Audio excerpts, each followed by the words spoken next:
Hello, I am Stephanie Murray, and I'm with the Center for Cooperative Media at Montclair State University, and I'm really glad to welcome everyone here today for a legislative discussion about policies that are being proposed, implemented across the United States as it relates to journalism. We are happy to host this event today with our partner, Jeff Jarvis, who is a new distinguished fellow at the Center for Cooperative Media. And Jeff, this is a really important discussion. And we're really glad that you initiated it and that we're here hosting it with you today. So I will hand the floor over to you.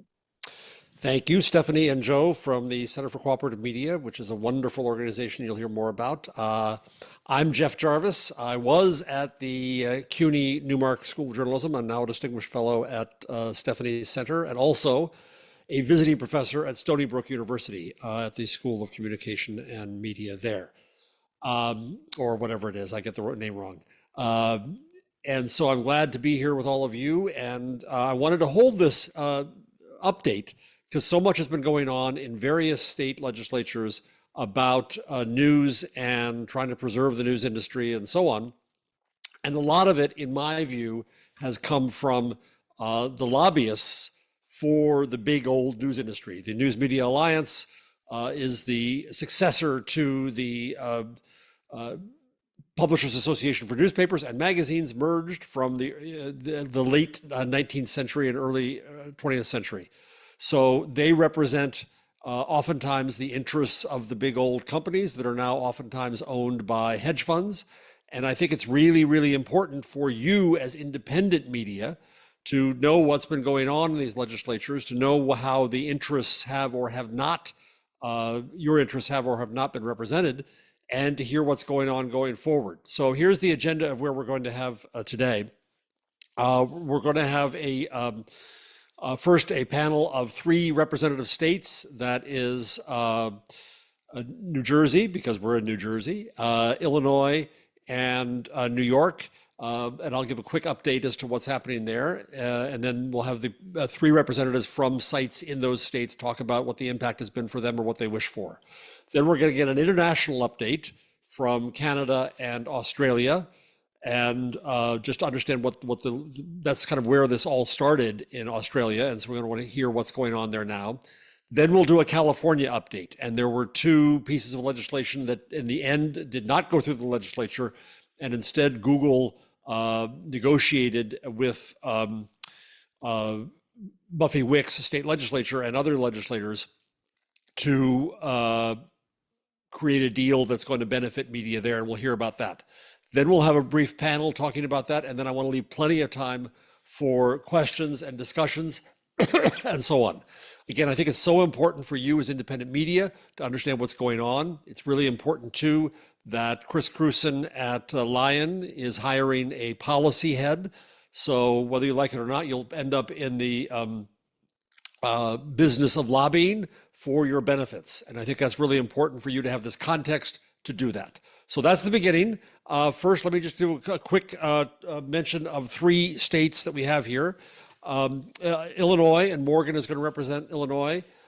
In 2021, they formed by legislature a local journalism task force that reported back, and then there were various legislative efforts. One was a version of the JCPA, Journalism Competition and Preservation Act, and a version of what was in California, the CJPA, the California Journalism Preservation Act. There was a similar bill written by News Media Alliance in Illinois. It did not pass. What did pass was a $25 million 5-year employment tax credit to news organizations, $5 million a year for 5 years, with a $15,000 credit for current employees, $25,000 for new employees, a cap of $150,000 per newsroom, $250,000 per corporation. Also, a 120-day notification waiting list if a newspaper company is to be sold to an out-of-state company. Also, scholarships for postgraduate journalism students. What, as I understand, did not pass, but was proposed, was a 50% allocation of state advertising and community media. That's Illinois.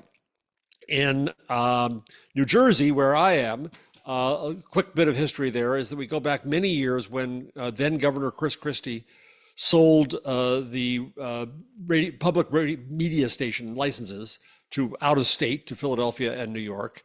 There was a emergency meeting to figure out what to do about New Jersey media, and many things came out of that. One was the creation of the New Jersey News Commons at Montclair State. What followed that was the creation of the Center for Cooperative Media that Stephanie and Joe head, and a lot of good work coming from there. Then more recently was passed legislation in New Jersey for the New Jersey Civic Info Consortium, and Andaya can tell you more about that as we go. But that's a really interesting model that I think is worth looking at for other places, because the state has money in, it also can take private funds, and importantly, rather than just giving money as a job credit or some other formula to existing media, it exists with grants and seeing whether grants meet their goals and whether there's accountability for meeting those goals. And I think it's a very interesting model. The board is run by representatives from universities in the state and appointees from the legislature and the governor's office, as I understand it.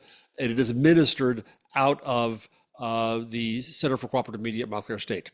And then finally, we have New York, and Denise is going to tell us about that. And there was a legislation for job credits, and amazingly, those job credits go only to print outlets and not-for-profits and not online outlets, which is pretty shocking in this year. You'd think it'd be 1968 in New York, but it's not. So I wonder if we could just get a sense of how things are going for independent media, whether this legislation is going to have an impact on you or not. And Morgan, can we start with you? Yeah, absolutely. Thank you all so much for having me.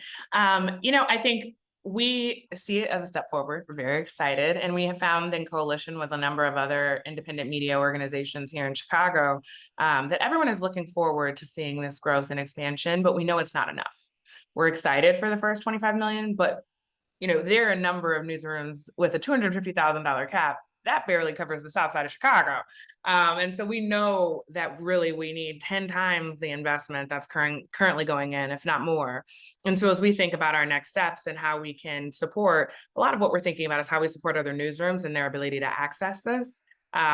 We are a little large for what they're asking for, but we are definitely trying to support as many small newsrooms in the community that we can to take advantage of the opportunity. Morgan, if I can ask a few questions. How many employees does City Bureau itself have now? 40. And how many people, I know you're spreading with documenters across the country, but just in Illinois or just in the Chicago area, how many documenters and what we would otherwise think of as freelancers are involved? In Chicago, over 1,000. And then we also have a pipeline program that's a workforce development program for emerging journalists, where we've done over 160. Wow. That have been placed in newsrooms around the country. And your budget for, we'll stay to Illinois, is about what? $5 million. And so $250,000 is your max that you can get for this bill. Correct. Right. Okay. Correct. And what do you sense about the ecosystem in Chicago? The Tribune is owned by Tribune Company, which is a cluster F now, and the Sun-Times having been bought by WBEZ, which, like all public media, is going through some struggles. How do you sense the health of the ecosystem in Chicago land, as we used to call it when I was at the Tribune, and Illinois? I'm excited. I feel there's a lot of conversation where people are saying, oh, media is closing, local newsrooms are closing. Not in Illinois. They're not only not closing, they're growing. We have a number of documenters who have started their own newsrooms, and we're the fiscal sponsor for their newsrooms. And so we're seeing even suburban collar organizations start more newsrooms, and we're seeing grant dollars for this. On top of what's happening at the state level, we're the ARPA administrator for digital equity for Cook County, and we're granting local information and storytelling organizations for information equity and digital equity in suburban Cook County ourselves. And so we have a number of pathways. I think for the larger organizations like WBEZ, their budget and the work that they're doing, they're growing, and I'm excited for Melissa Bell's leadership. She's brand new, and we're really looking forward to seeing what she does. And at the same time, we're seeing this fight across the media ecosystem for not only working conditions, but just how do we get more full-time journalists working versus banking on freelancers. Yes, it can be more convenient for your business model to engage as many freelancers as possible, but we also, in order to sustain the ecosystem, need people who are going to be in the industry and stay in the industry. And so we're seeing some folks make more investments. We've seen a number of job postings even in the last 6 months for editors at a lot of newsrooms in Chicago. So people are finding the pathways to make the investments. And I think what's really helpful here is Press Forward. We've already received the first round, not City Bureau itself, but throughout the Chicago ecosystem for the first $100,000 for Press Forward for the area. And so there are a number of grantees in the area who received those funds and were able to immediately hire more editors or reporters for full-time roles. So I think the media ecosystem in Chicago is strong, has always been strong. We have the Chicago Independent Media Alliance here, where we all come together and meet once a month. And we're going through a strategic planning process now to put together these policy and advocacy ideas, while also working in coalition on back of house support, while also working in coalition on editorial projects. And so when we think about the pathways for public funding, policies that would support us, it's things like making sure that we have policies that support full-time employees, making sure that we have policies that support long-term sustainability, not just one-off investments, making sure that we have policies that reinforce and incentivize advertising. We aren't trying to twist anyone's arm. It's mutually beneficial. And we want to be able to meet people where they are. Ta-Nehisi Coates said recently, journalism isn't a luxury. In order for the things that need to be seen, you need journalism. In order for us to care for each other best, you need journalism.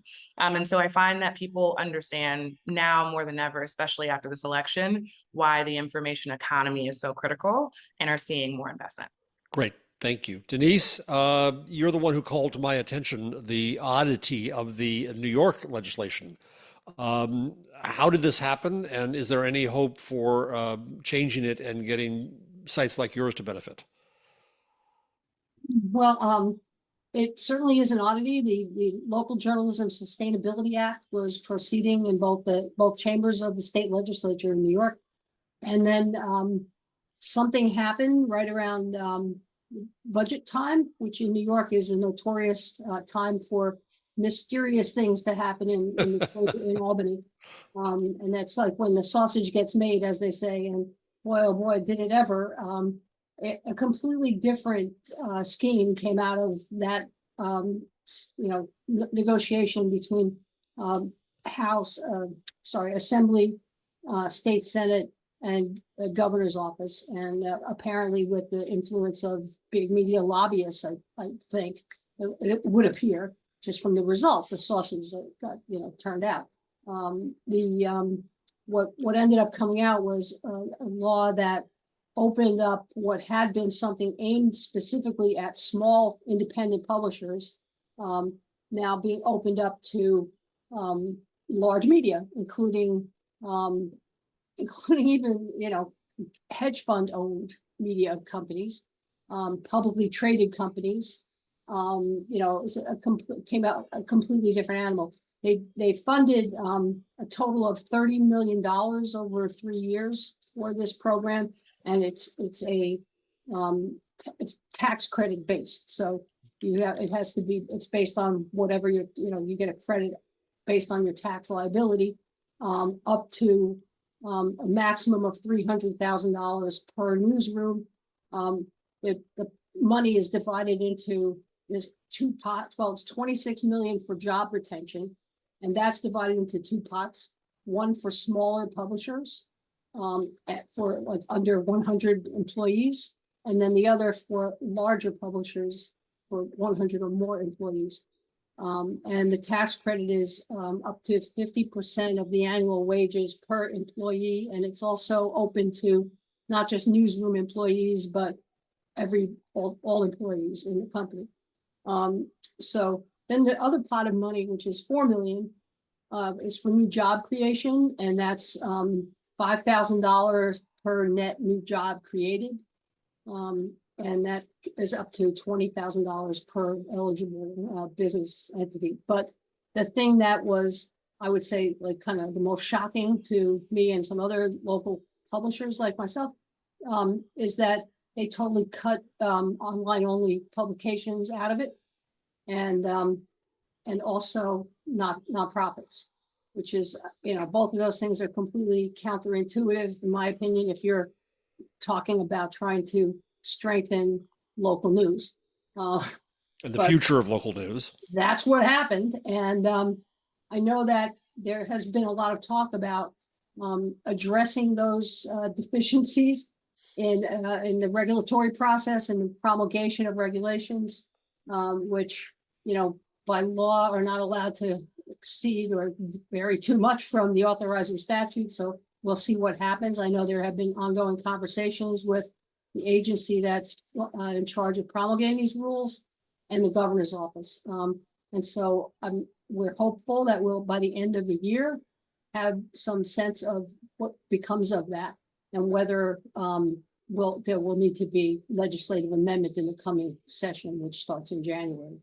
So that's in a nutshell, basically. That's a good nutshell job there, Denise. And I forgot to say that you're from Riverhead Local and do great work out on Long Island. What was the newspaper association role in this? What's the association? How were they? Did they write the legislation? Were they involved in changing it? There were people involved in those discussions, which my understanding is the final agreement was reached like 2:00 in the morning in Albany, like on the eve of the budget. And that's like how things happen, and it circumvents a normal legislative process. There are no public hearings. You don't really know how it got into the law, how whatever gets into the law, and it comes out in this like like 100-page budget bill that you then have to go hunt and peck for things, of that may be of interest to your community, or in this case, your industry. But I mean, we know that people who were involved in these conversations included, newspaper advocacy groups. This also, by the way, applies to newspapers and broadcast media, radio media. But who said what and who did what, remains a mystery. I don't know. I mean, we've got a fairly strong local press association here, the New York Press Association, which had traditionally been the home or a trade group, advocacy group, and support group for small independent, local newspapers, weekly papers. And, they were involved in that. They are, they have a history of holding people like us in the online only world at arm's length. What they have said to me, what the executive director said to me, and the president of that association said, was that they were as surprised as anybody else that the digital only got, and the nonprofits got removed from that. That's also what Diane Kennedy of the New York News Publishers Association said, which is an organization that represents the really big guys like the New York Times, and also little people like us. So. Thank you. Yeah, our friends at the Tiny News Collective point out in the chat that there needs to be an effort to educate lawmakers on the definition of small. In the CJPA and the Illinois version, as I remember, it would only affect sites that had at least $100,000 revenue. So if you're a startup and just beginning, you're left out, and you're not going to get into the club. So Allende, if you could talk to us now, Senator Merrill from the NJ Civic Information Consortium, which I think is a very different model, and what model we want to consider for how to go here, because it is a grant-making organization. And can you tell us, give us a little bit of the numbers about what it's done so far, and how that grant-making operation works, and what kind of impact you think you're having? Yeah, thanks for the introduction, Jeff. So again, Andy Merrill, I'm Program Officer for the New Jersey Civic Information Consortium. So again, we were established in 2018, and we get direct funding from the state of New Jersey, and we supplement that with some different philanthropic support. However, the large majority of our budget is state funded. So the first year we got $500,000, then $2 million, then we got $4 million, and then this year we had $3 million. So we've given out a little over $13.5 million directly to small newsrooms, with a emphasis and this is actually in our legislation in historically marginalized communities. So most of our grantees are, like I said, the small guys. They're 2, 3 people operations. They're extremely hyper local, very specific to their community, and so we fund kind of 3 areas this year. One is news and information reporting, which is also built in our legislation. The journalism pipeline, that's also teaching community members, students, elders, interested residents, and community members in the field of journalism, similar to what Morgan had mentioned earlier, is that if you want the field to be sustainable, you have to feed people into that field, right? And to that, we've brought 3 documenter sites here in New Jersey. So we have one in North, Central, and South, servicing those 3 different communities and placed into 3 different organizations as well. And we've been fully funding those 3 sites. And then the other one is civic engagement. And the idea of, and kind of the consortium total idea is we're going through this with the idea of strengthening civic engagement and democracy in New Jersey. We realize and understand that the more people are informed about the communities, the more information they have to make decisions and participate civically in their communities. So out of that $13 million, we've given out over 80 plus grants, over to like 60 organizations as well.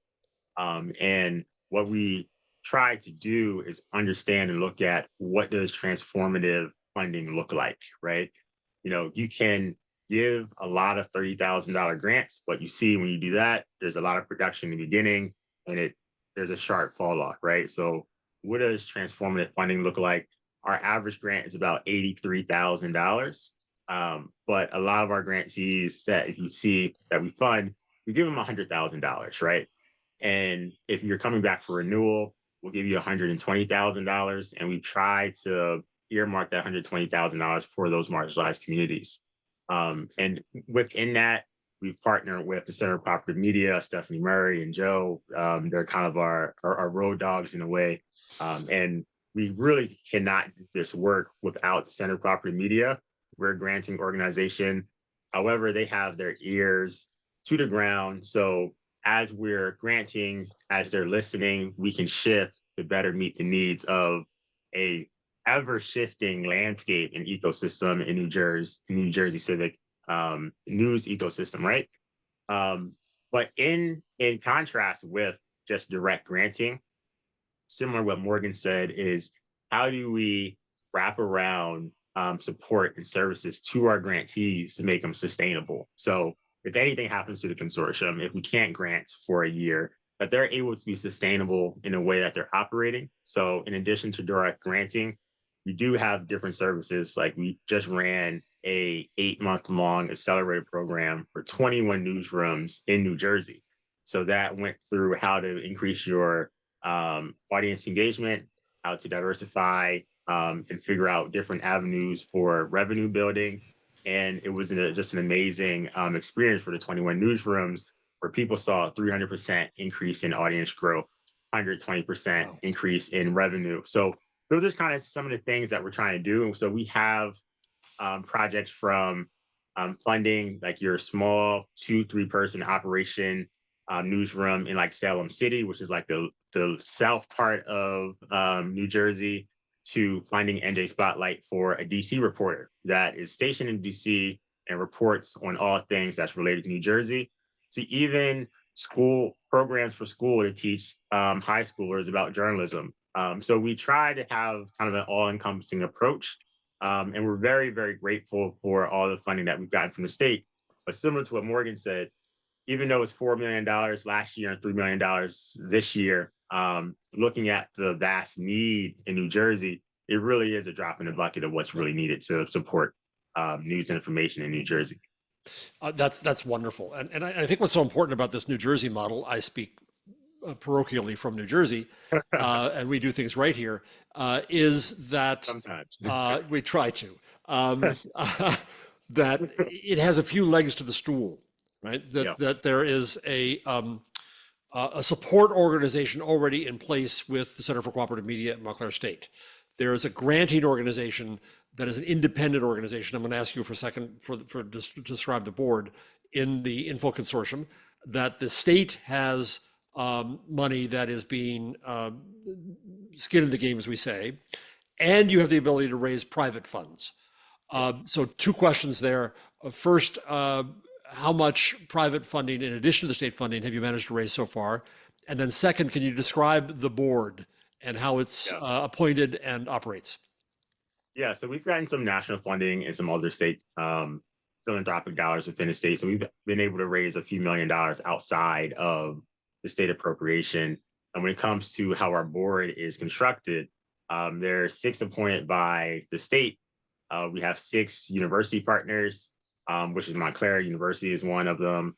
And then those 6 elect 4 other ones, which we kind of designate them as, you can kind of think of them as at large, board members. So even through our granting process, there's many different kind of stopping points for our granting process. So if there's an open call, we kind of do it differently now. We have LOI process. We can talk to you, figure out what you're trying to do, who you're trying to serve, and what resources that we have to make sure that your project is successful, even before you submit your full application. So we want to be there at the beginning to make sure that you have all those things you need. Because again, Jeff, we fund news organizations, but we also fund community organizations as well, like to do information projects.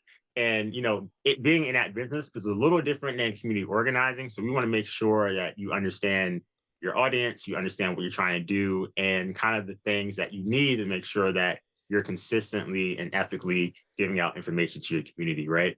So with that there, you fill out an LOI, we meet with you, you can fill out your full application, and then our staff will review that.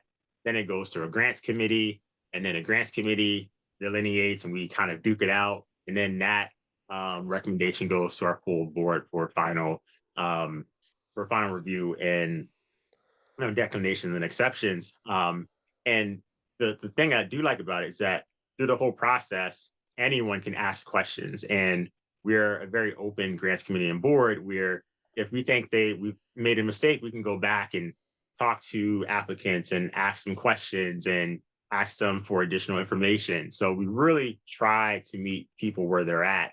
And like I say, sometimes organizations that do great work don't always write the best proposals, right? So that's why we always have to go back and talk to them and figure out what they're doing. And sometimes the most amazing, the most immaculate written proposals, the work doesn't always match that as well. So I think being able to have the conversations and really be different in the way that we grant and the way that we fund, and be with the community from the starting point so we can grant some and make sure we have the biggest impact. Thank you so much. We're going to move on to the world now, but I hope the 3 of you can stay around. And by the way, we do have the chat room open. So if any of you have questions, we'll have time for questions and discussions at the end, but feel free to ask and answer in the chat now. Now we want to go to the world. And a quick bit of history here. I think that this all started many years ago when German publishers lobbied for what was called the Leistungsschutzrecht. I just like saying that. The ancillary copyright in Germany that kind of went nowhere, but that became the precedent that became the EU copyright directive in the EU. And then in a way led to the Australian Media Bargaining Code, which was pushed for by Rupert Murdoch especially. And then Canada's C18, and then we end up in California. So this is kind of the sequence of where we're going now. So we have 2 folks here who can speak for Australia and Canada. Bill Gruskin will put on an Australian accent, but he's actually at the Ivy League Columbia. And he had a great boondoggle to go to Australia to study the bargaining code and see where it was, Bill, I think about 2 years ago? Yeah. And so things have changed now with the deals that were done then are coming due, and Meta is leaving the deals, and Google is reconsidering, I guess, some of them. So Bill, if you could give us a quick update on where the bargaining code stands in terms of what it has and hasn't accomplished and what's next. Sure, I'll just give a little bit of context, and I promise I'll keep this to 5 minutes. The bargaining code was created about 4 years ago, and the idea was to force Facebook and Google to start paying for news. And they pushed back on it initially, but they eventually did a bunch of individual deals with news organizations as big as Rupert Murdoch's News Corp or other big companies like 9 and 7 to a consortium of small weekly papers. And by the time I got there, it was starting to generate around 200 million Australian dollars a year, about 140, 150 US million dollars, which for a country with 25 million people is not a bad sum of money.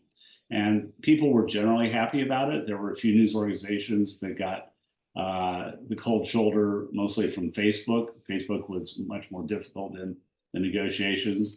They were also shrouded in secrecy. I never met media executives who were so hesitant to talk about anything as how much money they were getting, but people were generally pretty happy with it. And there was a carrot and stick, and the stick was if media companies didn't do a negotiation, then they would go to what was called baseball arbitration, which is where both sides make an offer and an independent arbitrator chooses the one that he or she thinks is most appropriate.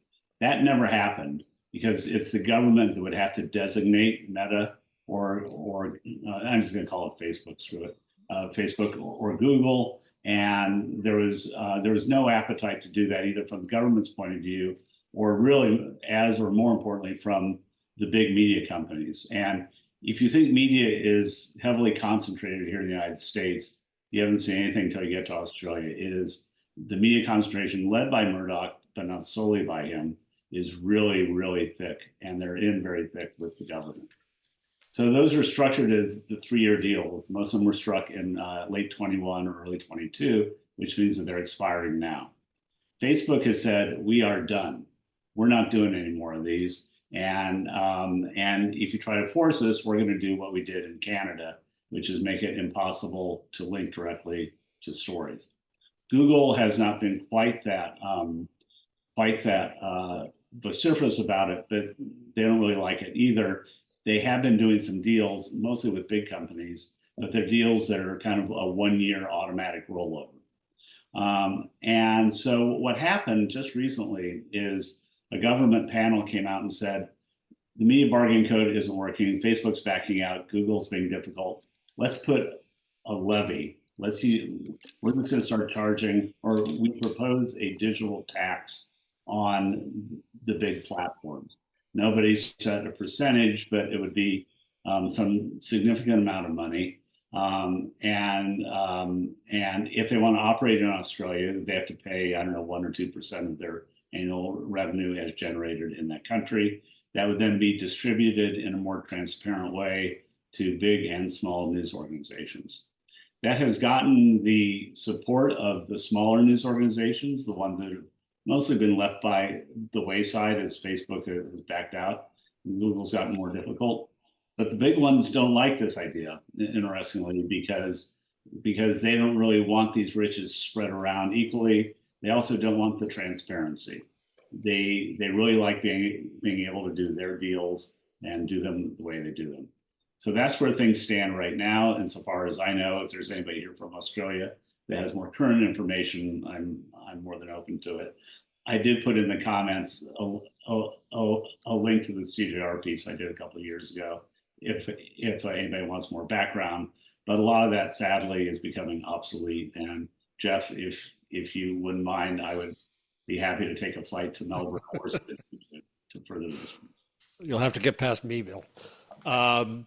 Thank you. That's a good update. And I think one thing important to point out here is a lot of these legislative efforts are trying to avoid taxes because that goes in their budget, that's controversy, and instead force negotiation and arbitration and direct payment from a few, sometimes as few as one company, to the entire news industry. That's an interesting dynamic here. Jeff Elgie. Jeff is the head of Village Media, which is, if you don't know about it, you should, because it's the envy of local journalism the world around. Jeff's in, I forget how many dozen Canadian markets right now, also has opened up in Toronto, also started just yesterday, I think, right? Launched an entirely new social network, and he's making it work on local media and local business.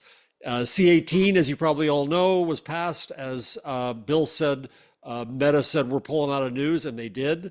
and Google was pushed to negotiate $100 million Canadian to go to Canadian outlets based on a employment, and the organization that is going to administer that was just selected and just certified. And in this case, like Australia, the legislation never actually takes effect, because in both cases, Google is given, and in Australia, both companies, and in Canada, Google is given an exemption from it because they did this. So Jeff, you and I talked as I was doing research on the California legislation. If you can talk for just a minute about how this has gone so far in terms of the impact of Meta leaving, what money you think you're going to get, and are you better off or worse off in the net? Sure. Thanks for having me. And it's fascinating to hear Bill speak about Australia, because I'm reminded about how Canada was supposed to go. The large publishers and the industry association really was pushing for these private deals under NDA, and that was the way that the act was really written up. And then at the last minute, the Department of Heritage, through regulation, through this big monkey wrench in their plans, they basically said, there's no more negotiating. It's a fund. It's a $100 million fund. It's going to be distributed based on journalism headcount, and it's going to be very transparent. So things really changed dramatically last minute. This all happened. So the bill got royal assent in June of 2023. Facebook, Meta, very quickly reacted, as they said they would. And I think, of course, the government figured they were bluffing. They were not. As of August 2023, all news has been pulled from Meta platforms, Facebook and Instagram particularly. And when I say all news, I mean, they've taken it to the maximum extent. So for example, any of our publications, local news publications that have Facebook pages, they're effectively completely useless now. We can't actually even go on them and post non-news. We can't post anything on them, but neither can anyone else share links to news sites, not just in Canada, but anywhere in the world. So we don't see the New York Times, for example, on Facebook in Canada anymore. There is literally zero news other than a couple that squeak by, fly under the radar until someone reports them, and of course then Meta blocks them too. I think, I'll get to this in a minute, beyond the impact on the business, I think it's a terrible impact on society. The sad reality is that Facebook has historically been a really, really well aligned with a news audience from a demographic standpoint. It was a substantial driver of traffic. And I think it was an on-ramp for people that were more passive consumers of news. Avid news readers, of course, seek us out, they bookmark us, they subscribe to the newsletter, they add us to their home screen on mobile, etc. But a lot of people these days are not informed citizens anymore, and they don't make a point to go out of their way to seek news. And I think Facebook was a really good on-ramp. So I think from just an overall society standpoint in Canada, I think it's a disaster. Now, here we are, the deal's about to come out. So as you mentioned, the CRTC has granted Google a 5-year exemption. Just like Australia, the whole game is that the act actually never applies to you. You seek an exemption for it. So they did grant Google that. As of the end of December, the $100 million should flow from Google to the Canadian Journalism Collective, the new group that's been designated to administer the funds. And they're saying sometime early 2025, money will be distributed to news organizations. The $100 million breaks down with $7 million going to our public broadcaster, the CBC, $30 million going to private broadcast, and $63 million going to digital and print publishers, kind of the rest of the industry. And as people talk about it, and these numbers aren't out yet, so no one really knows where we'll land, but the original approximation was somewhere around $20,000 a journalist. The Department of Heritage came out and figured it was $17,000 a journalist. I suspect it's going to be a little less than that. So let's say it might be $15,000 per full-time equivalent journalist that you would get out of this fund. So to your point, who's better off, who's worse off? I mean, my view is there's a lot of losers in this. If you look at the act coming into effect, a number of publishers, including us, had both content licensing deals with Google and Meta through Google's Showcase program and Meta's content licensing program. Those deals have been canceled. Meta canceled them at the end of December last year. Google canceled their deals once the act came into effect based on their expiration dates during the course of this year. And so if you look at and the details of these deals were private, but everyone has some kind of sense as to where they're at. And if you look at the likely outcome for large publishers that had these deals, is that they likely will now have less money out of this Online News Act funding formula than they had before, and they've lost the meta traffic. So there's the first set of losers in the outcome of this. If you look at Village, when we first signed deals with Google and Facebook, we were much smaller than we are today. And so we expect we'll probably be neutral or a little bit ahead from a revenue standpoint or a total fund standpoint. But again, we've lost Meta. So if you ask me, what would I rather have? I'd much rather have Meta back in the business and like they were before than to have them out. And then you have the small publishers, which I think there's two distinct groups of. One is, who basically none of them had deals, and to be fair, they should have. So it's great that they're going to get some money, except that a lot of small publishers, specifically digital-only publishers, had an outsized reliance on Meta, in particular Facebook, to drive audience. And so if you go to this publisher who has one or two journalists and say, well, here's $15,000 or $30,000 for the year, but by the way, Meta's gone, I would bet you a large majority of them would say, keep your money. I'd rather have my meta traffic back. So my kind of view is that it's been pretty devastating. It is not a great outcome. There are very few winners in it. And Canadian society and culture is the biggest loser of it all, given the absence of news content on those platforms. That's where we're at. Thank you. That's a great summary. And I think it's important to point out that when I'm going to shift to California in a second, in negotiations for the California Journalism Preservation Act, CJPA, the publishers in California kept on pointing to Canada as a great success.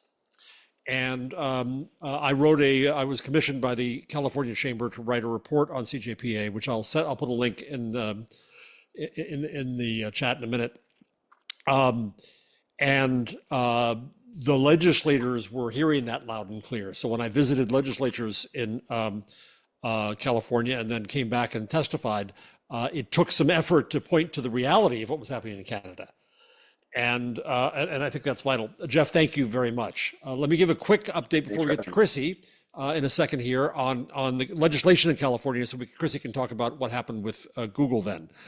There were basically two bills in California, CJPA, which was a localized version of JCPA, the federal legislation that is still hanging out in Washington, and we don't know what's going to happen yet there, especially now.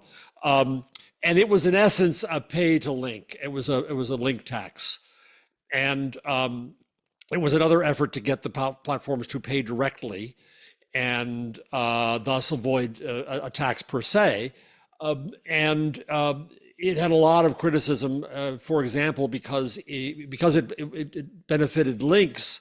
Black media in California, much of which is dependent primarily on print, was not going to benefit at all. Because there was a $100,000 floor to get in, a lot of small sites like Afro LA and its founder was here, would get nothing at all. And so it didn't affect those sites. Then there was competitive legislation that came from Buffy Wicks. SB 1327 came from Senator Glazer, and it was a competitive bill to tax the collection of data for advertising, in essence, and then turn that money over to news sites on a basis. So I went to California, as I said, and I was testifying against CJPA, and the other one came up.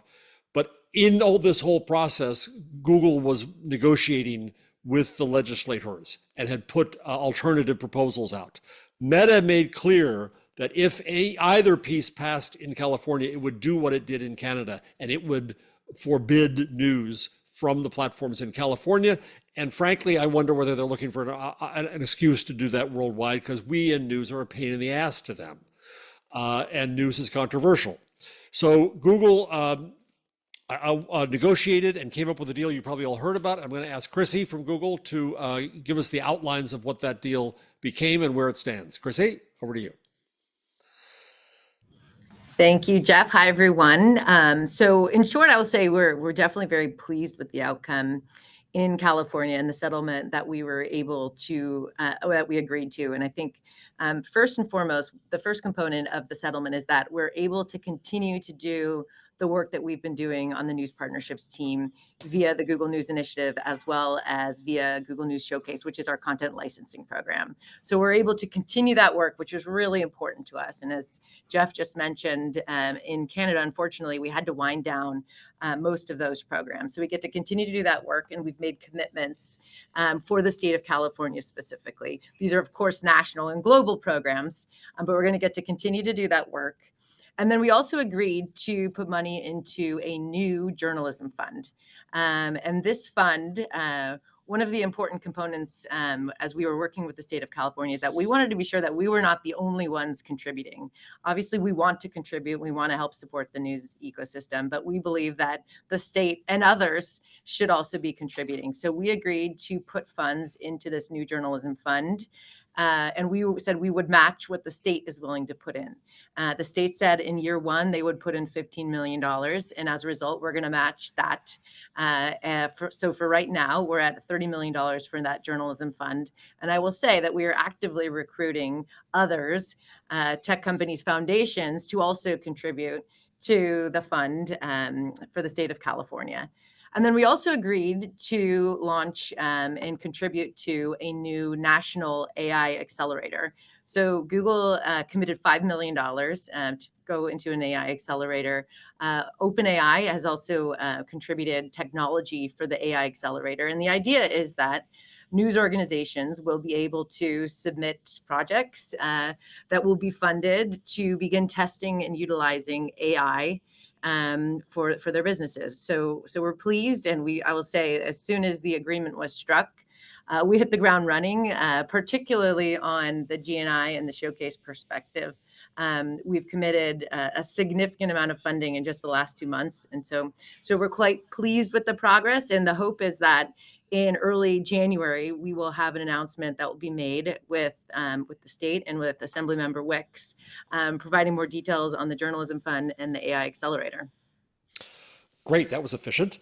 Let me point out one thing, or highlight one thing that you mentioned, Christy, which is that in Canada, as I understand it, the politicians had a magic number in mind, 100 million Canadian, about 72 million US. And to get to that number, it meant that Google's voluntary contributions to the Showcase and GNI had to be put in, and thus those activities went away in Canada. That's exactly in California, those activities can continue. And I think that's doubly important. To Google's perspective, it's then money in their discretion. That's exactly right. But I also think what's important is that the job credit kind of allocations are going to go to a great extent to the companies that, in my view, have ruined journalism in California. That's my opinion, nobody else's. And that means that hedge fund-owned newspapers and national companies. And so those kinds of schemes benefit those that aren't necessarily building, in my view, the future of journalism, and don't benefit the small sprouts that can change journalism and innovate. So Google, in this case, by holding on to money in GNI and Showcase, can benefit, can kind of compensate for where that goes. Now, that's one model, is for Google to have those decisions. The New Jersey model is a different way, where you have a grant structure for an independent organization. But in either case, I think it's important, as we look at potential legislation, to separate out who the beneficiary is going to be and how is that structured. Chrissy, where do we stand? I know that nothing's been announced, nothing's been done, but what is the, in the legislation, in the agreement, what did the board of the journalism fund look like? The board today has 7 seats, many of which are, Chris Kruston is on the call. So as of right now, there are 7 board seats made up across associations. The CNPA has 3 seats. The union— 3 now? 3 seats. I thought it was 2. It's 3.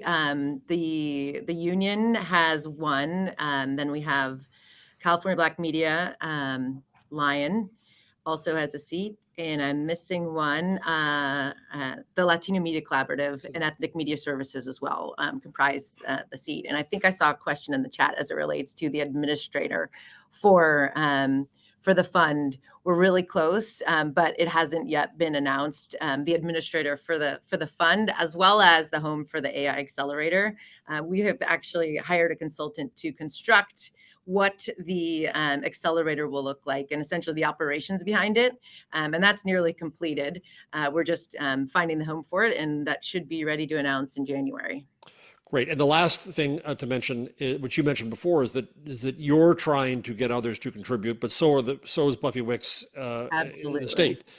And so contribute to either or both the journalism and AI funds? Correct. We would love additional contributors to both. And we've seen interest from other tech companies for the AI accelerator specifically. And the hope is that they would also contribute to the journalism fund, but there's definitely been more interest in the AI accelerator from the tech companies. But the hope is we'll get some additional foundations as well for the journalism fund. Great. I want to thank you all to this point. We're going to switch to a panel discussion now, but there's other things going on in other states. Washington State has $2.4 million for 8 fellows.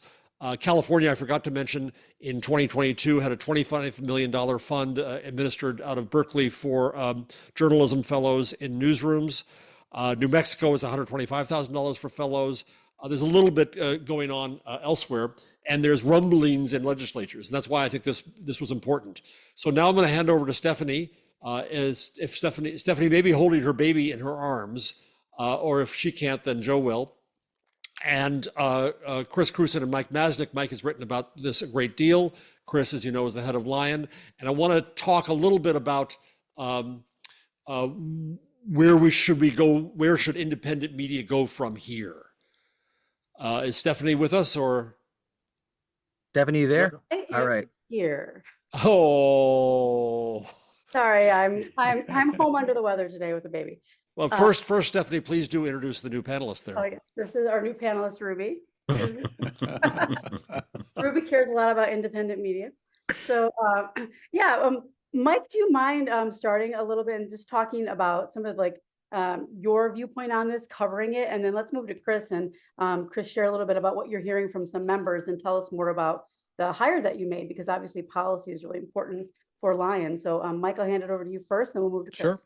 Yeah, sure. That's great. I mean, so I've been obviously writing about this for a long time and kind of following along with it. And I actually really appreciate hearing everybody today and going through all of the latest stuff. The focus that I've had mainly in following this, going all the way back to like the earliest attempts in Europe and then Australia, Canada, and the US, has really been about kind of what it was that legislators were trying to accomplish versus what was actually important to the media organizations and the ability to actually produce the news. And it felt like so much of this, and this is still the case in a lot of the discussions around these things, are less about how to actually build a sustainable media ecosystem and much more about punishing the large tech companies. And I think that's very distortionary and creates all sorts of problems. And in particular, it often comes in the form of sort of attacking what makes the internet so good and so important, and the kind of thing that has enabled a whole bunch of new news organizations to show up in the first place. And when you hear things around, some of these plans and policies being set up to exclude online only news organizations, it seems fairly incredible to me. And so, obviously, as someone who is also in the news business, I'm very interested in how the news business gets funded, but I get very, very worried about plans that are entirely focused on allowing legislators in particular to determine the flow of money, because so much of it really seemed like, I've sort of described it as kind of a corporate welfare where it's just moving money from one industry to another with no clear reason other than we don't really like this one industry and we do like this other industry. And so I found that really problematic. I wish that more of the conversation were really about how do we how do we build a sustainable news organization or a news ecosystem that isn't dependent on legislators deciding where the money flows and who gets the money, because there's just this inherent conflict of interest there. And it's extremely problematic. And I think, as we keep looking at, how the different systems have worked in Australia and Canada in particular, and in fact, sort of seeing that they're not effectively working, but it doesn't, at least to me, it doesn't feel as if the folks who are making these laws are sort of recognizing that, that these systems have failed. They sort of feel like, oh, we've accomplished stuff. And when you hear from, at least what I've heard from like the News Media Alliance and the large media organizations, is they're, they like to paint these things as huge successes because they were able to convince legislators to get the big tech companies to in some ways give them cash. And so what I would love to see is much more focus on how do we actually build sustainable news ecosystems for different kinds of news organizations, embracing the internet rather than demonizing it or challenging basic concepts like linking or sharing news and all of that. And so I think that, a lot of that was covered by other people, but that's sort of my larger summary on how I've been following stuff. Chris, I'll toss it over to you. Yeah, I'm taking over for Stephanie Oh. because Ruby vehemently disagrees with your point and is making a fuss about it. But I wanted to ask Chris. Might be right. Yeah, she's fist in the air. She's railing against everything you just said, apparently. Excellent. But Chris, you're hiring a policy person. Obviously, you see this as a key area of focus for your membership. So we're hoping you could tell us more about your view or perspective on how do you make sure that digital focused independent news orgs have a seat at the table. Like, what are you hearing from your members? And like, is what we're seeing in California, is that informing how you're going to operate and roll out this new position? Yeah, 100%. So, I mean, the background on this is that Lion got involved in legislation like this around the time that a national version of the Australia bill was introduced a couple of years ago. It was almost attached to a defense bill at the end of the last Congress, and the specific version that almost passed would have excluded nonprofits. So this is like a refrain that we've heard before. Lion got involved with some other coalitions, sort of pro-internet coalitions, I would term them, that were sort of fighting the national JCPA bill, it was called. And so when California's version popped up, we got involved in some state level versions of those same coalitions as the CJPA advanced, and then as another bill, the other bill, Senator Glazer's bill, took shape. Our stance on this in California, and really this is the reason that we were able to go out and fundraise for this role. This role is supported by philanthropic dollars. This is not, this role is intended to help the businesses that we support as a nonprofit ourselves. What we did through the process was attempt just to connect the lawmakers who were writing this legislation to publishers in California, because there was a huge gulf there. The legislation itself, the first blush of it, was drafted by lobbyists. To her credit, Assemblymember Wicks's office was willing to listen when we raised our hand and said, okay, it's nice that you're doing this, and we appreciate that you're prioritizing journalism, but why should an out-of-state hedge fund or a publicly traded company that pays its CEO millions of dollars a year be prioritized before people who have, taken out a second mortgage or use their newspaper buyout money to launch a publication where that hedge fund pulled away? And it kind of felt like the legislation was being written to kind of give more matches to the people that burned down the damn forest in the first place, right? Our strategy, my strategy at the time being, these entrepreneurs, these founders of nonprofit newsrooms are the best advocates for what they're doing, better than any other organization that can speak to the work. And that's never going to happen from a hedge fund. They're never going to put the editor of a newspaper in front of a lawmaker, right? There's all kinds of walls that will prevent that. And there is a lot of work that we're going to have to do as we bring on this full-time role, because this is going to, there's, I think, 10 or 11 more state level policy things beyond the 3 or 4 states that are up that we're expecting to see next year. So this is going to move into other places. And frankly, I already have a full-time job at Lion. We needed the help. So we raised the money to to bring on this associate director of policy. Actually, later today, we will be doing our first interviews. We've closed the applications after 81 people applied for the role, which is pretty good. And we've got sort of a list of people that we're excited to talk about, all of whom have policy experience, some of whom have journalism experience. That may or may not be necessary because, you know, we also work in a number of other coalitions, including Rebuild Local News, which is on this call. We talk a lot with the folks at Free Press, which is another sort of journalism policy facing organization. But our, I think, view on this is pretty narrow, right? What can, and frankly, I'd term it more, not to dispute Mike's points, I agree with almost all of them, but I'm less interested in how we get money to news organizations and more interested in how we connect communities to reliable information.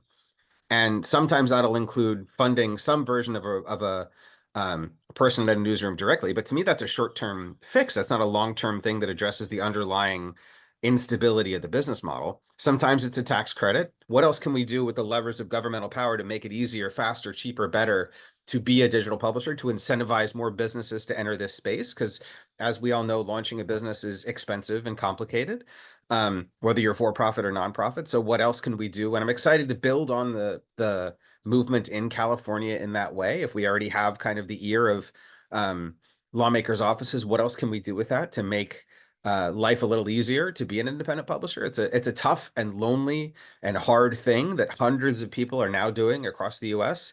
So I think there's a real opportunity to kind of stick a lever in there and make some change right now. Thank you. I'm filling in for Ruby here. Ruby, are you going to hoops on cry? your opinions, Mike? So I'm not as cute, no. There are a lot of organizations that are doing good work here. Lion, first among them, INN. If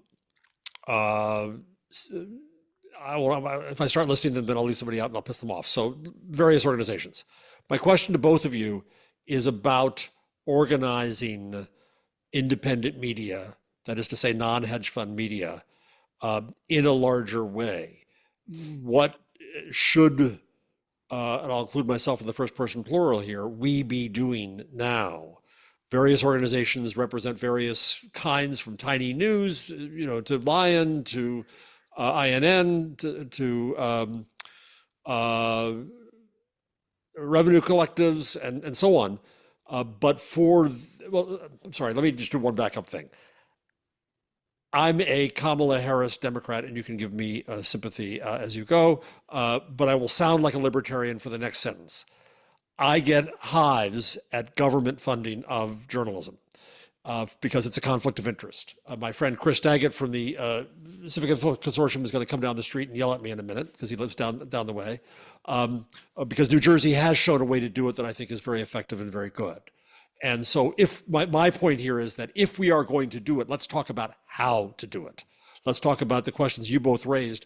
Whom are we benefiting here? To what end? How do we get accountability to that? How do we, if this is going to happen, how do we have this voice heard to educate legislators that they don't need to be scared of the big old publishers that used to buy their ink by the barrel and now buy it by the thimbleful, and that they need to deal with this new ecosystem of news? So that's my question to both of you. What's the kind of organization we need? Yeah, I'm going to answer that slightly differently and just talk about how I describe our members and then introduce them to lawmakers. These are job creators, right? These are people who, when they're operating in a community, whether they're working on advertising funding or working with philanthropic gifts from local foundations, dollars raised in the community stay in the community, and that's a huge difference. If you're a profitable newspaper in the McClatchy, sort of hedge fund operated Vulture chain, or Alden, or Gannett. For every profitable news organization, a lot of the money that is that profit goes out of state, right? Goes somewhere else to support, or puts another story on Heath Freeman's beach house in the Hamptons or something, which is a key difference between even a statewide nonprofit like the Texas Tribune or Cal Matters, which does wonderful work in California. Money that Cal Matters brings in stays in California. Cal Matters employs almost like 100 people in California now, right? So this is not chump change, and using the language, because the thing to sort of keep in mind zooming out is we do actually have bipartisan agreement that there's a crisis in local news that needs to be solved. We didn't have that 10 years ago, right? We didn't have this understanding on whether either side of the aisle. And if you're a politician at the national or state level, it kind of makes sense. There's fewer people coming to your rubber chicken dinner or showing up when you've got that giant pair of scissors in front of the nursing home. There's just fewer people to keep track of who you are and what you're doing. So you can, as an organization, play on the vanity, front there. We need more local voices. We need more independent voices. All of these are small businesses as well. Don't you want to, support job creation in your community? We try to hew to that language when we're describing it. One of the reasons also that I like, and Mike, I'll let you talk in a second, I'm sorry. One of the reasons that I like working in the Rebuild Coalition, although the coalition is very big and I certainly don't agree with everything that they recommend, I will say they do seek policy solutions that are content neutral and that are First Amendment friendly. That one of the things I know that the coalition is a little worried about in California is if it's a 5-year deal with Google, then every year they have to go back to the legislature and ask for money and put that up against all the other things that the state budget is trying to fulfill in the course of a year. That's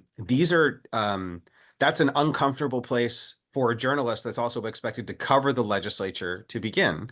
What if the head of the appropriations chair gets caught in an ethics scandal? How's he or she going to feel the next year about allocating money towards journalism, right? These are not small questions that we'll have to work out the answer to. But I will say, like, the everything's on fire right now, right? Like, this is a really tough, and that was when we had a federal government that wasn't necessarily adversarial toward journalism as I think we expect it to be in the coming 4+ years.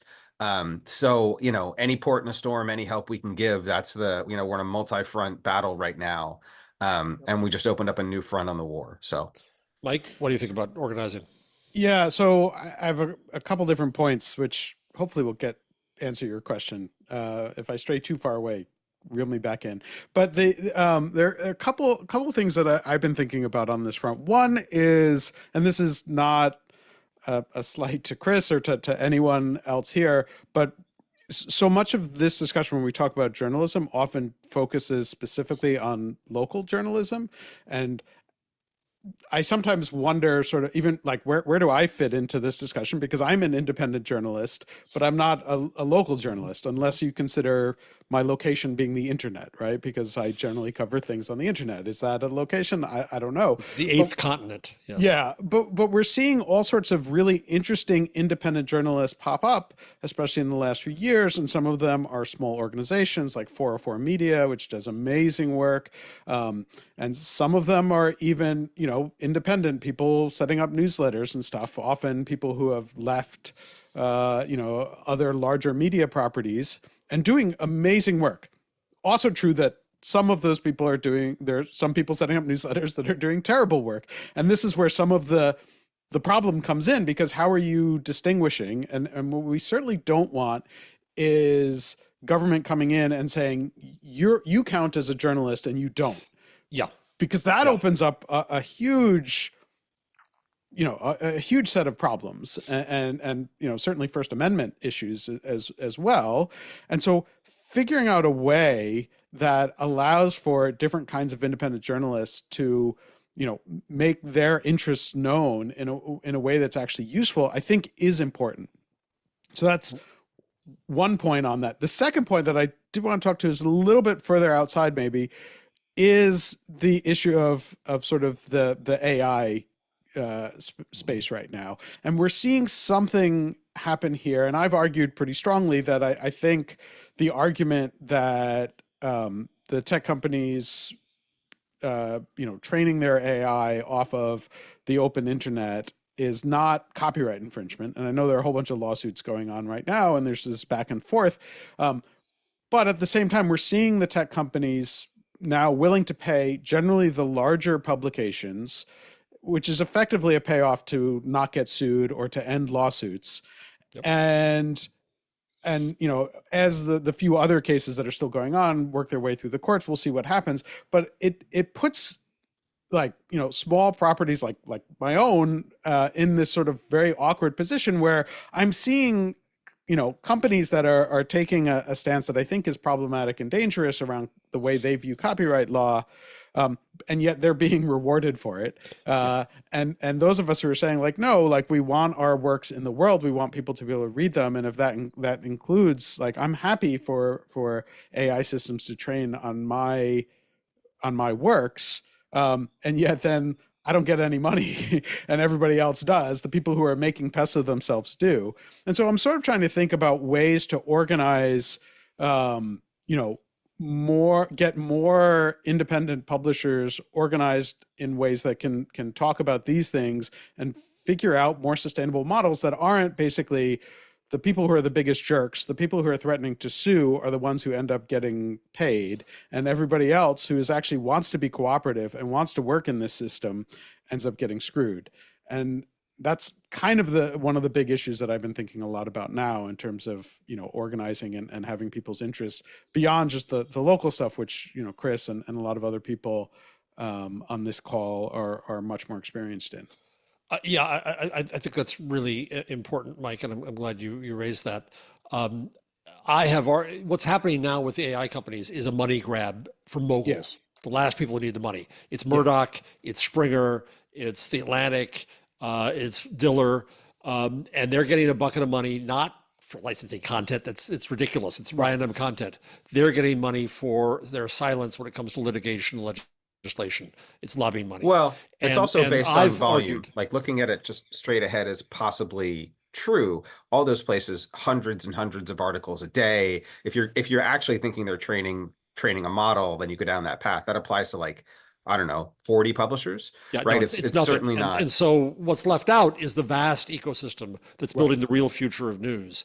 And I have argued for an API for news that we could join together and say to the AI companies, here's the deal, money, links, credit. And I haven't announced this yet, but I guess I will right now. I'm planning to start a new community of practice. I helped start what is now the News Product Alliance and also an audience development one. I'm going to start one on media executives in AI, so that we can bring people together. And then the first step is I'm going to bring over some Nordic media executives who are doing things in a very different way. Schibsted is leading the way to collaborate and cooperate. And so we're going to start that. Watch this space and you'll hear more. Okay, opening up. All right. Joe will open up to everybody. We'll bring the panelists back onto the screen. And All right, any questions, discussion, anything at all from anyone? This is how we're going to do it, folks. So there's a raise hand button at the bottom right next to the green share button on your Zoom window. If you'd like to ask a question out loud, please turn your camera on and raise your hand, and I will spotlight you like we have been doing the other speakers. Please keep it brief, direct, and mention the speaker you'd like to answer. That's any of the speakers we've had on the whole time. Yeah, I'm going to bring all of them up on stage as well. Again, if you all could do me a favor and turn your cameras on as well as we wait for hands to be raised. If you don't want to ask your question out loud, or if you are just in a space where you can't do so, post it in the chat and make sure to mention the speaker you'd like to address, and we will make sure that you can that they receive it. So looking for hands raised now and looking for questions in the chat. This is just like class where nobody wants to put their hand up at first. And it's very embarrassing for the professors. You got to learn to live through the silence. It's a special talent. Okay, anybody? Oh, there we go. There we go. Shireen. Okay, Shireen, go ahead. Thank you, Shireen. Hi. Listen, my dog is making noise, so I apologize. Babies, dogs. All right, so I'm here from INN, and I'm interested in two things. First of all, I didn't know that Lori was doing what she's doing at Rebuild with the advertising, so I'm really interested in that. And Chris, I didn't know that you were hiring an associate director of policy. So, we have 475 members now. They're in almost every state, except I think we still don't have South Carolina. What can I tell them? What can we do besides saying, email Rebuild local news? Like, how can I make sure that folks know how to get organized to make sure that they're part of those conversations for getting, whether it's the state advertising money or for making sure they're really up to date month to month on what's happening? Well, I think have everybody sign up for Lion's newsletter. I am anticipating deploying this person to help independent publishers, regardless if they're members of Lion or not. I think they're gonna probably listen first to Lion members because we have the mechanism for that, but we are absolutely committed to an ecosystem approach here. as a side effect, we organized our members to try to support the California settlement between Google and the legislature. We emailed our members on a Sunday. Shout out to Neil Chase, one of my board members and the CEO of Cal Matters, who actually sent that email as it was happening while I was in a Target trying to buy college things for my son, because the news never sleeps and neither does settlements. It's interesting. We emailed I think we have 79 or 80 members in California. We emailed all of them for a response. I want to say 21 emailed Assemblyperson Wicks's office in support of the emailed about the settlement. 20 were in support. One, God bless her, was not a fan, and that's great. I love independent publishers. They're independent for a reason, and we want to protect that. But I think 16 or 17 of those were for-profits. We got almost no support from nonprofits. It doesn't surprise me in retrospect that nonprofits weren't fast to raise their hands, because nonprofits are very wary, in my experience, of anything that smacks of lobbying and anything that might threaten their C3. However, they're also businesses. And this is legislation that will impact the way they operate at the state level. And one email to a legislator is not likely to tip the balance of your activities above what is considered legal for the IRS. So I do think that we're going to rely on our friends at INN to help us educate nonprofits as some of these campaigns get going in states, to talk to people about what's possible, so that in a moment when action is needed, people are ready. That's just straight up organizing, right? That's just, sharing information with people about legislation, inviting them to comment, inviting them to form their own opinion, so that when the time comes to have their say, they can exercise their voice. That's a process that I'm glad is going to be somebody's job besides mine, because I have one here already. Thanks. Just to know, Chris, I think you're right. I think a lot of our members, they don't even know. Like, sometimes I'll see questions on the listserv. Can we actually run ads? Yes, in fact, you can. So I think it is education and kind of getting them over that fear of doing anything that seems government or advertising related. Thank you.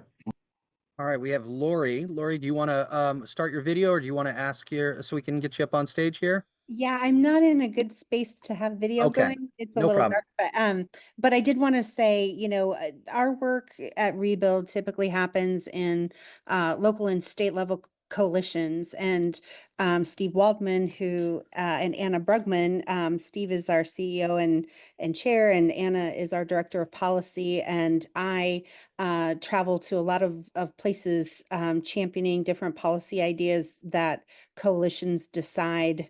It's important to us, the coalitions themselves decide what the right policy solutions are in their location. But we, as Chris said, we've been working with Lion and Shreen. We also are in touch with INN members, and we definitely want to find new ways to educate coalitions about pursuing policy work.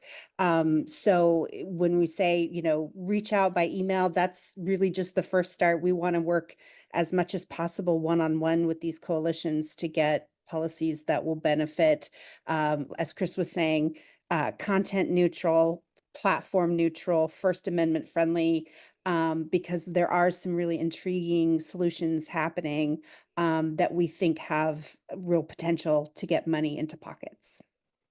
And Lori, did the folks at Rebuild want to also link folks to the study you're doing on?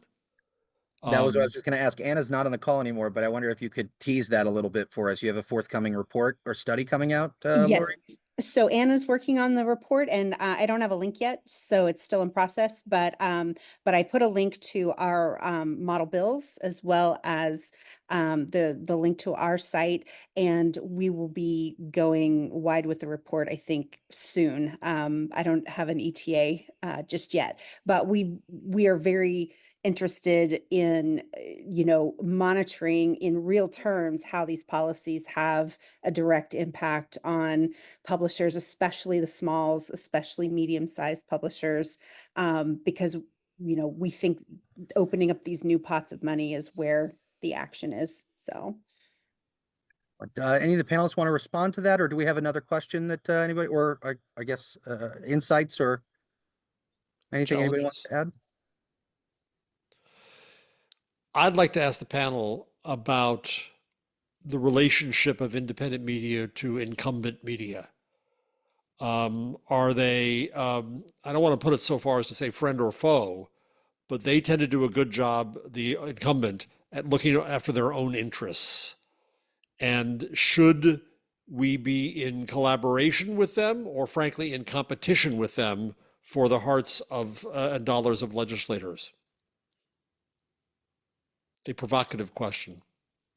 They need a lot more than the indies do. Like they, especially the sort of the ones that are struggling with huge amounts of debt, whether that's self-inflicted or not, you know, they need millions and millions to make their balance sheets work. It's not to say that independent publishers don't need money, couldn't use money. 100%. It's a need, but it's an everything problem for digital publishers too, and their resource base tends to be a lot smaller. They're covering communities. They're not trying to, you know, float this national network of unsustainable things all at once. And so I think it's useful to be in coalition with them from time to time, because it helps us to have a voice when policies are first created and the world of the possible is there. But just noticing the way things have seemed to work out in New York and California and Illinois, as it narrows down, it ultimately lawmakers turn to stakeholders, and those tend to be publishers and communities. And in those places, I think the indies have a huge voice that they need to get organized to exercise. And that's going to be a different one than a lobbyist for a hedge fund can articulate. I think that there is an issue that for a lot of policymakers, when they do think of the news, that is who they think of first, are those big Yes.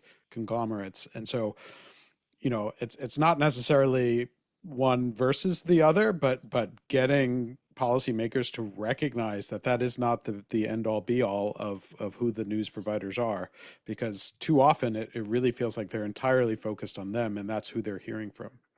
Who's here from Tiny News? Could you That's come me, on? Because you Jeff. made. It's Amy. Hi, Amy. You've talked a couple times in the chat about getting legislators to understand what a publisher and what a small news looks like. Talk, and you're the tiniest of them. Talk about that for a minute.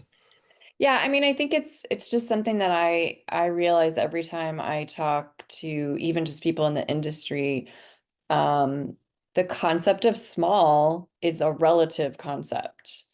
And so, you know, we actually need to put some definitions on what small and tiny and all these things are, because like amongst ourselves, like I don't even think we have a huge consensus amongst ourselves within the industry and the field about that, number one. And then it makes it much harder for us to then speak outside of the industry with sort of one voice about what we mean when we're talking about what small is or extra small, et cetera. So that's something that, you know, and that comes up a lot when I talk to people about partnering. One of the questions I will always ask people is, what's the smallest newsroom you've worked for? And if they're, or worked with, and if they're like, oh, like 50 people, I'm like, okay, we need to talk about what small means, right? We need to think about like, what are the right resources getting to the right size of organizations? There's a lot of resources, for example, for medium and large organizations that don't exist and are not sort of made for smaller organizations, or in our case, like I like to talk in t-shirt sizes, like extra, extra small and extra small. So I think that that is a thing that we have to figure out ourselves, and then really be able to communicate very clearly with anybody else, whether it's legislators or people in cities that we're trying to work with other civic organizations, just so that we can get sort of our story straight around that, and to understand that the needs at those different levels are going to obviously be different.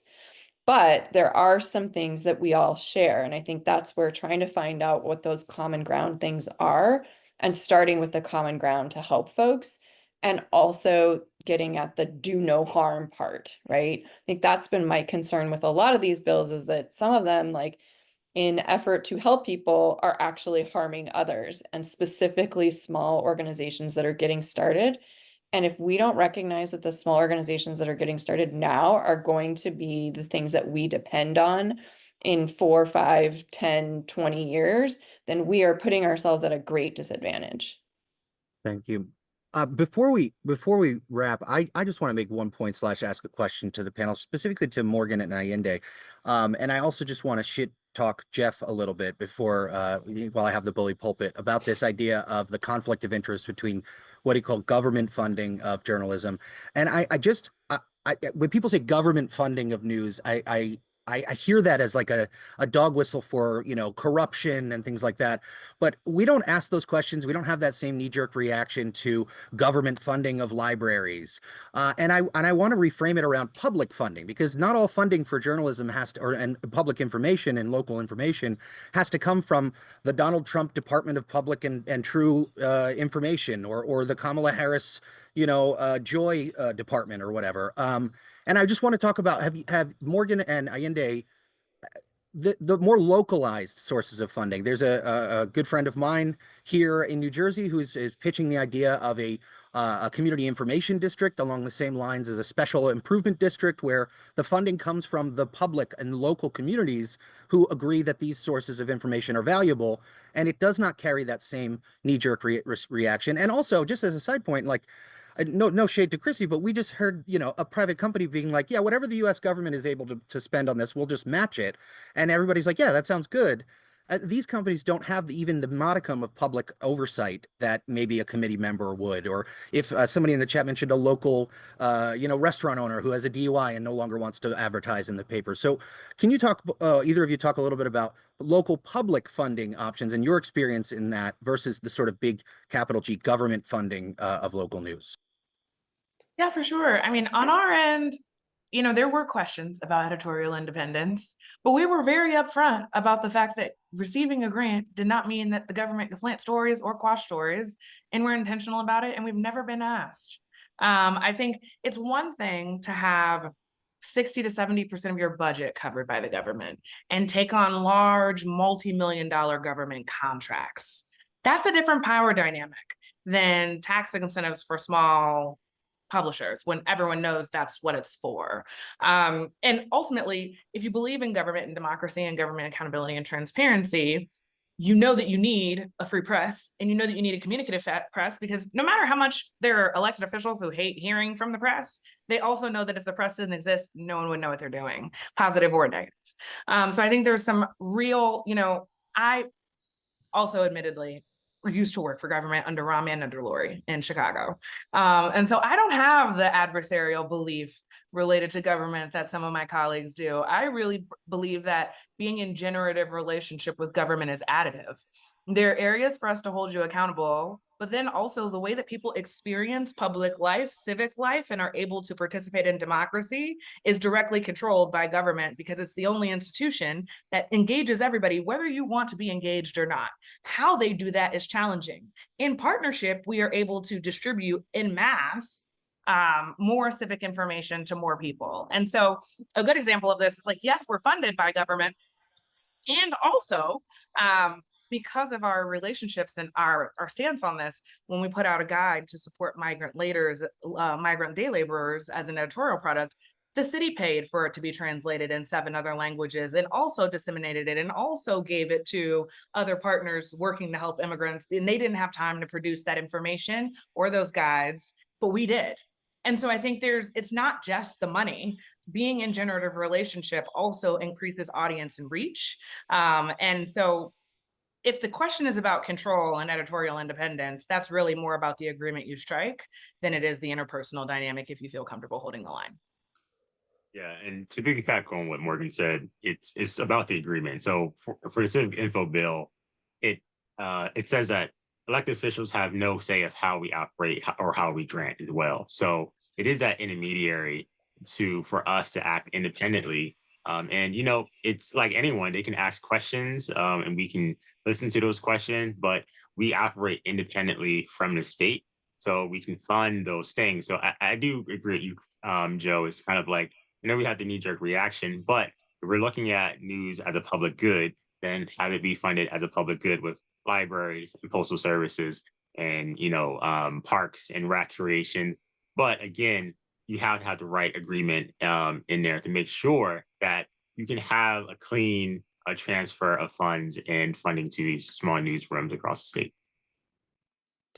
Thank you both. And I know somebody, hopefully Daryl's still on the call. I urge you all to read his article in CJR titled very similarly, local news is a public good. It's time we fund it like one.